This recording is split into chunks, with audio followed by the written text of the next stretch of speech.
Welcome to our tenant education seminar today on understanding credit and how to use it wisely. This is our third day in a series of seminars. Our Springfield Clark County Fair Housing Advocates provide these seminars for tenants so that they can learn a lot about their rights and responsibilities as a tenant. And today we're very fortunate to have Rachel Klopfer, who is a credit counselor with the Homeownership Center of Greater Dayton. She has been a credit counselor for 21 years, and she's a great resource to our community. I have a friend who had never owned her own house.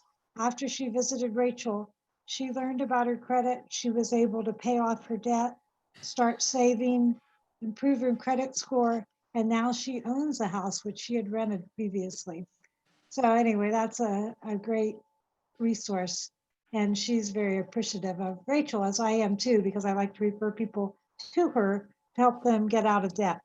And she's also an exercise enthusiast. You Oh, might yeah. see her running or biking on the bike trail. She really keeps herself in good shape. She's just a really good community member.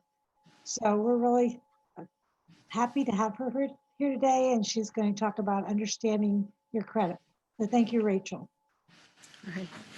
Yes, I am part of Consumer Credit Counseling Service. I've been doing this for a while. Right now, my office is located at 27 North Wittenberg in St. John's Lutheran Church. Usually people will come into my office. Right now, we're doing phone appointments, and we can look at credit reports together, help you decide what needs to be done to raise your credit score. Also, we always do a budget. We always, if somebody comes in, we look at income and expenses before we start looking at the credit to make sure there's money left over to pay on the debt. It's very important. But today I'm going to try to stay out of the budgeting category and think about credit, establishing and rebuilding credit. So a lot of people either have messed their credit up when they were younger. Right now, a lot of people have high student loan debt. They're trying to buy a house, or they have no credit and they need to establish credit. There are places that will charge you for building credit, fixing your credit. Usually those are not. Usually if you have to pay for building your credit, it's something you can do yourself. The Federal Trade Commission and the Consumer Financial Protection Bureau have a lot of material about rebuilding credit. And if you want some free advice, you can always come in and see someone like myself.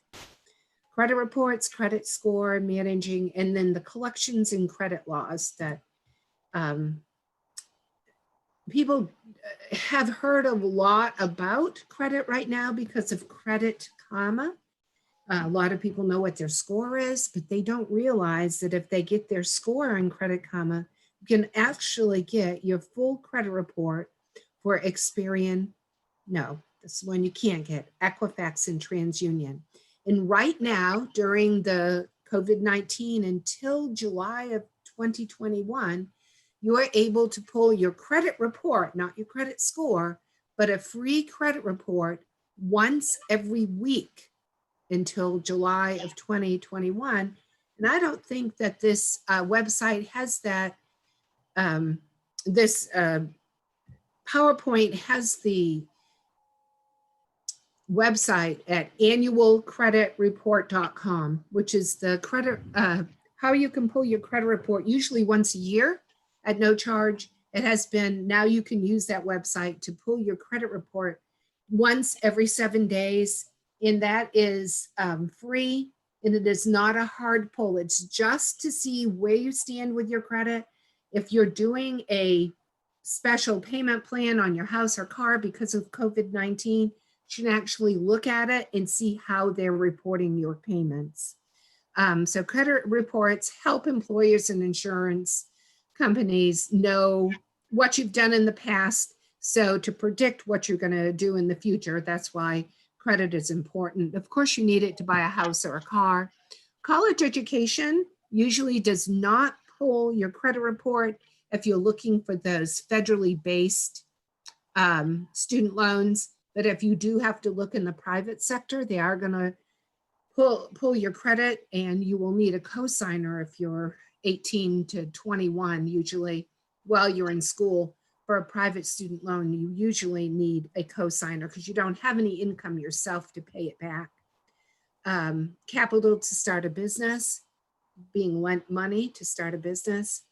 And usually sometime throughout your life, you need to get lent money for a home, a car, and of course, education. Do you pay your bills on time? Do you have the ability? So this says, do you have a steady job? But we know with fair housing rules or fair credit rules that the type of income you have doesn't matter. The amount, they might look at the amount when they're going to deny or extend you credit. Do you have the ability to pay that back? But if it's child support, if it's, they don't care where that money is from, as long as you're going to continue to get it on a regular basis, a consistent basis. Collateral is money you have in the bank. And then your net worth is just what you have that is worth something. So collateral and capital are a lot alike. Do you have a savings or a checking account in good standing? Do you own a car or a home? And then the capital is their equity in your home, in your assets that they could lend you money against. So a secured or an unsecured line of credit, open credit or closed-end credit, is if it's secured by a car or a home, then they're holding the home or the car collateral. And if you don't pay on that loan, they can take the car. Those should have lower interest rates. Generally speaking, if they're holding something of yours and can take it from you and sell it and make money off of it, usually those are lower interest rates. That's housing. House mortgages are very low interest rates right now. And unsecured is a credit card or a loan that's unsecured would be like a finance company lending you money. So usually those are higher interest rates. I think the normal going rate on a credit card is about 12%. Certainly there are traditional banks that would loan you money at a lesser rate, depending on how much you're trying to be lent and the type of income you have. But do look at different types of credit. That's if you're trying to establish credit, look at your credit report. If your credit score is below a certain amount, say a 600, it's very difficult for somebody to loan you money without charging you a lot for it. Do you have you established a checking or a savings account? So if I tell my clients, try to work with their bank or their credit union so that they're establishing a rapport. Some people might have a checking account and a savings account at one bank and have another bank or credit union for more long-term savings. Now they're establishing a rapport and they actually have money in the bank. The banker can say, well, I can see that you use your checking account. That usually has money in it. You're usually not running behind on it. The variety of types of credit that are out there.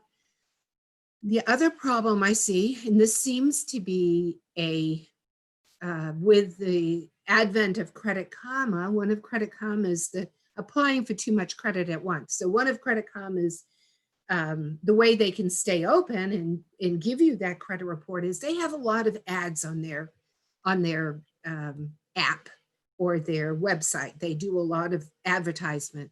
And I have talked to people that because Credit Karma said, apply for this loan, they've applied for it and they've gotten it. And then Credit Karma says, well, get this credit card, and they've gotten it. And they ended up with too much debt. Debt to income ratio was way too high. So just because Credit Karma tells you apply for this, it's going to help your score, does not mean it's the best route for your money. I've seen Credit Karma push people in certain directions just because they're advertising for Capital One. A lot of people need to start with their bank with the secured credit card where they might have $500 that they can lock up. And then the bank will allow them to borrow against the money they have in their savings. Sometimes you have to get a cosigner or a joint account to establish credit. But lack of credit, experience, and references, there's certainly definite ways to build credit. Insufficient income, of course, if you're applying for something, they say you don't have enough money to pay this back. That's the answer, is you need to increase income or reduce other debt expenses that allow you to have, to be able to get the item that you want. Employment or irregular income. So if you're on a fixed income, have a social security check, you're certainly able to get credit. The type of income you have doesn't matter, but if you get a small amount of money, that you're going to have less of a house that you can buy, less of a car that you can buy. Too short of a period of employment, especially with housing. They look at 3 years of employment or longer, 3 years that you've lived in one place. And then, of course, not paying your credit on time, letting accounts go to collections. If you don't, you can say, if I don't pay my utilities on time, they're not reporting to the credit bureau until they turn those utilities off and send the account to the collection agency. Shopping for credit, definitely review what you can feel you can spend money on.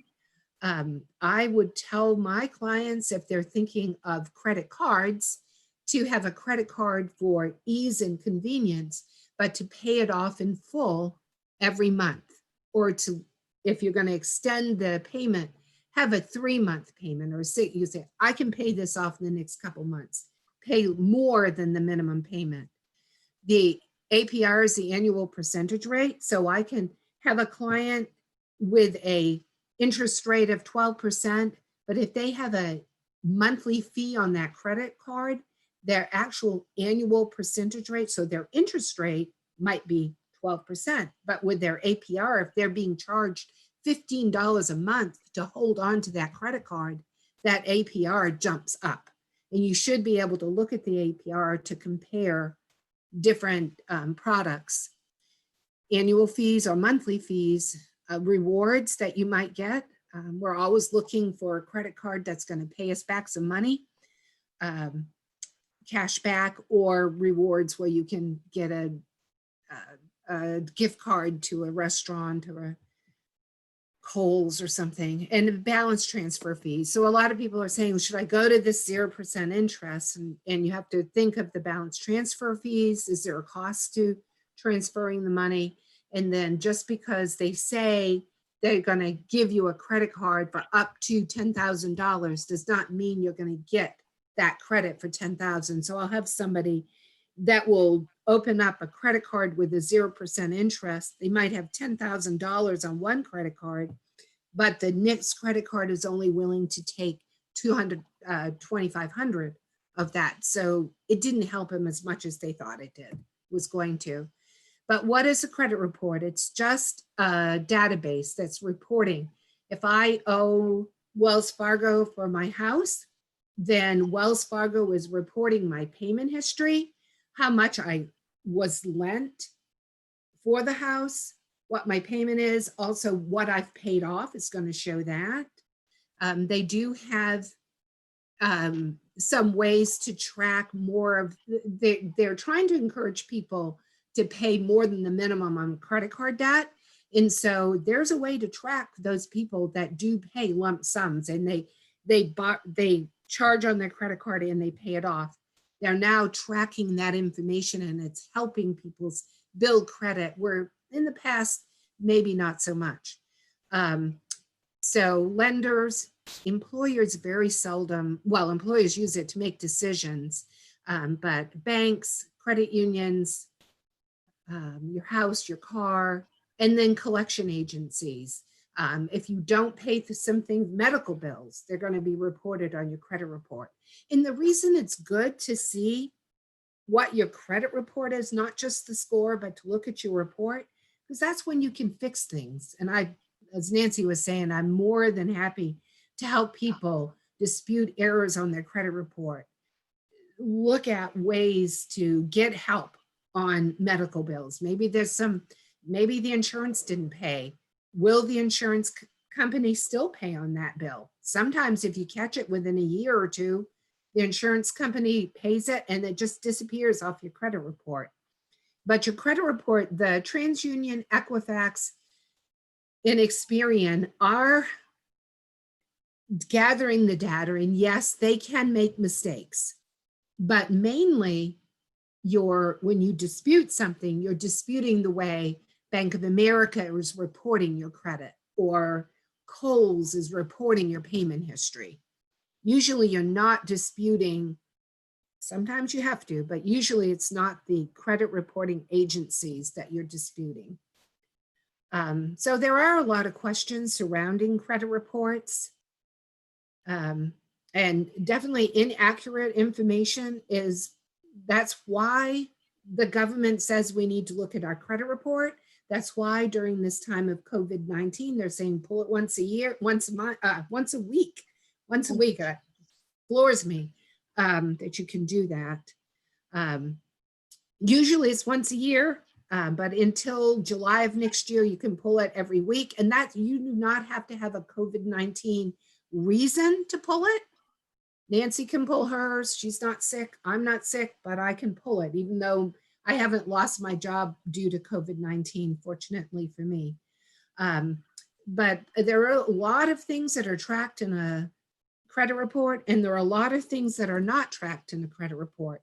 So definitely who you are, your social, the different addresses you've lived at, different phone numbers are on your credit report.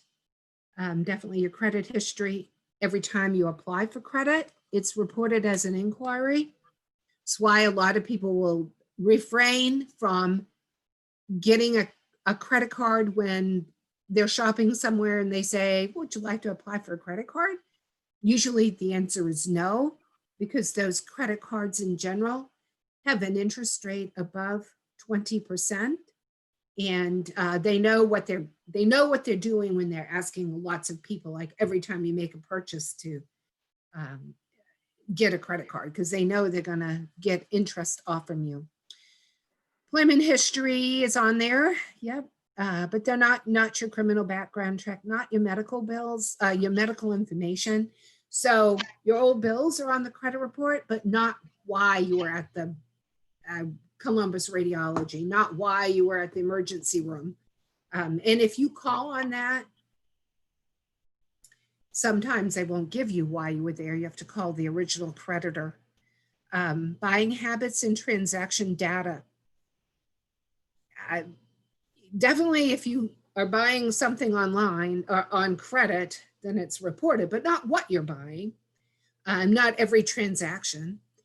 Bank account information is not reported unless you let it go delinquent. So if you have a checking account that goes in arrears, or just a savings account where you end up owing the money, it's going to be reported on your credit bureau.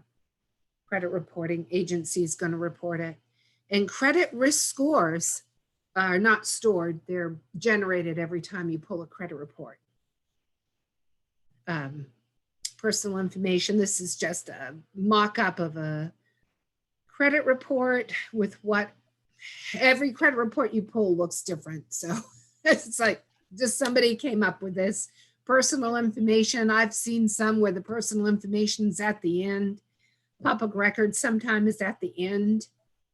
Collection account sometimes comes at the end. Every credit reporting agent, every credit report you pull, even though it's from TransUnion, it's going to be in a different order.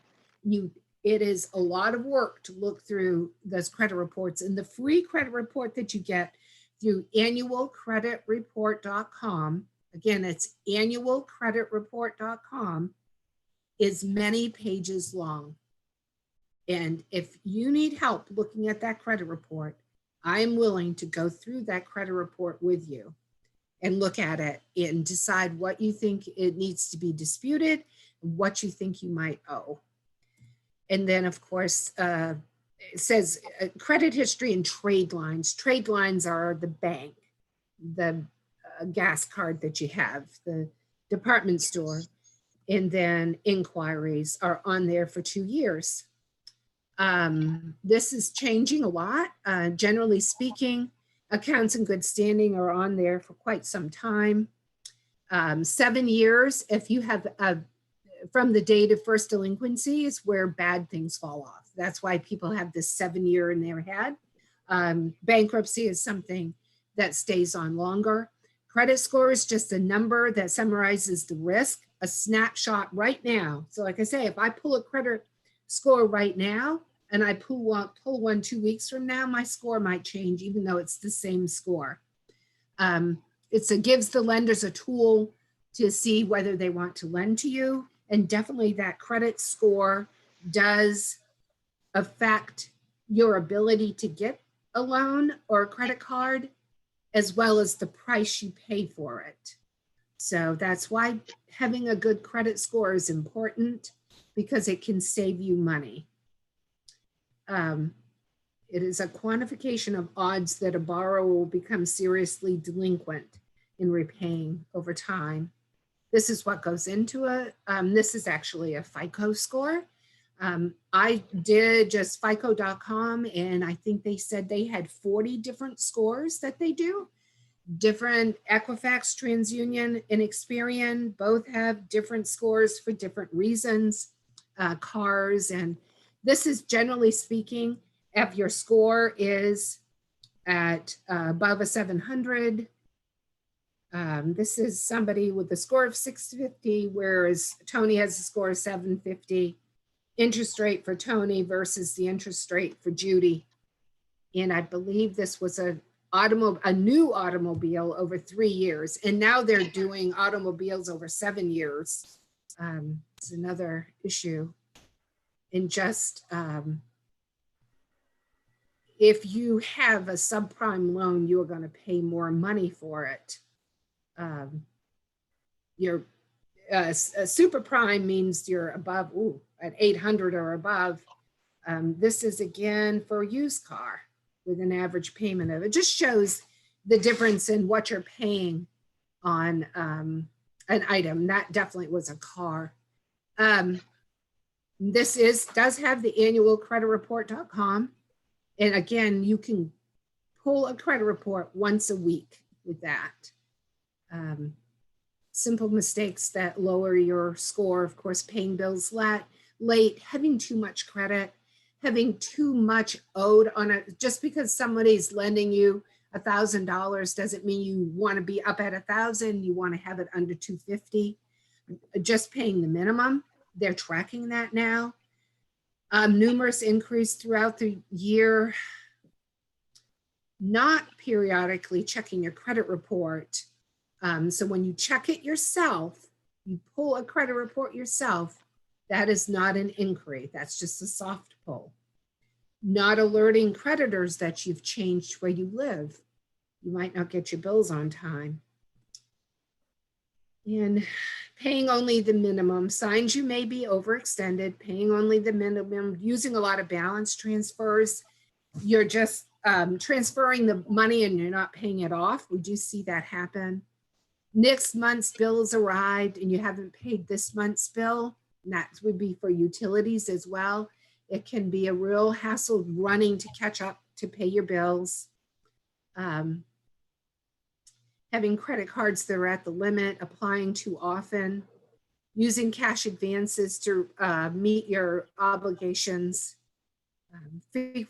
frequently charging for basic needs. It's one thing if I charge for my basic needs, like I use my credit card to buy gas, but I want to be paying that off at the end of every month, not to roll those accounts. Know exactly how much you have to spend on bills. Reduce your limit to under 25% of what they're, reduce what you owe to 25% of your limit or less. Establishing savings is going to keep you from taking some less than perfect credit offers. So if somebody is saying to me they have a $200 or $300 car repair and they don't know how they're going to pay for it, then they have not established a good pattern of savings. You want to be able to try to be able to pay for car repairs, home repairs, medical things as they come up. And the fair, you're right, under the Fair Credit Reporting Act means that you can pull your credit and dispute things that are inaccurate, which I'd be more than happy to help with. And then the Fair Debt Collections Act, Fair Debt Collection Practices Act is the rules that the collection agencies have to follow, that they can't pretend they're from the government when they're not from the government. They can't say, I'm going to take the money out of your bank unless they really can do it. Lie about what you owe, have deceptive measures to make you pay. So usually if you get that kind of call, you would want them to send you something in writing first before you would pay it. So there you go. Those are I went a little longer this time. So do you have any questions, Nancy? Okay, well, I really like that we can check our credit report at annualcreditreport.com once a week right now because of the Right. COVID-19 crisis. I say you can do that, but I've struggled to actually pull 3 credit reports in one day. So Well, it takes a long time. That's what they say. I was denied. I tried to pull 3 credit reports, just sit right down and pull 3 credit reports. I got 1, but not all 3. So I have questioned that on a webinar. And if you go to annualcreditreport.com, it's right at the top. You can pull your credit report once a week. I was unable to do so. I was denied. Well, you gave us a lot of good tips, to try to pay off your credit card debt every month if possible. Yes. So you don't get charged those big interests. And if not, to get it down as low as possible, pay it off ahead. And you also recommended not taking out a lot of extra credit cards because the interest will be higher on a lot of those. They offer you a good deal when you're standing at the register, but eventually that's going to be a really bad deal for you. If you They know what they're doing when they offer you that stuff. Yeah. There's a reason they do it. On the other hand, if you use your credit card wisely, you can get a nice cash back or deduction from some other payments. So yeah.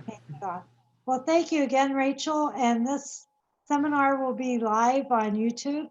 And I encourage you to come back tomorrow for our 4th seminar. And I will be talking about fair housing and mediation and the city services at 4 o'clock Wednesday, June 3rd. So thank you very much and have a good day.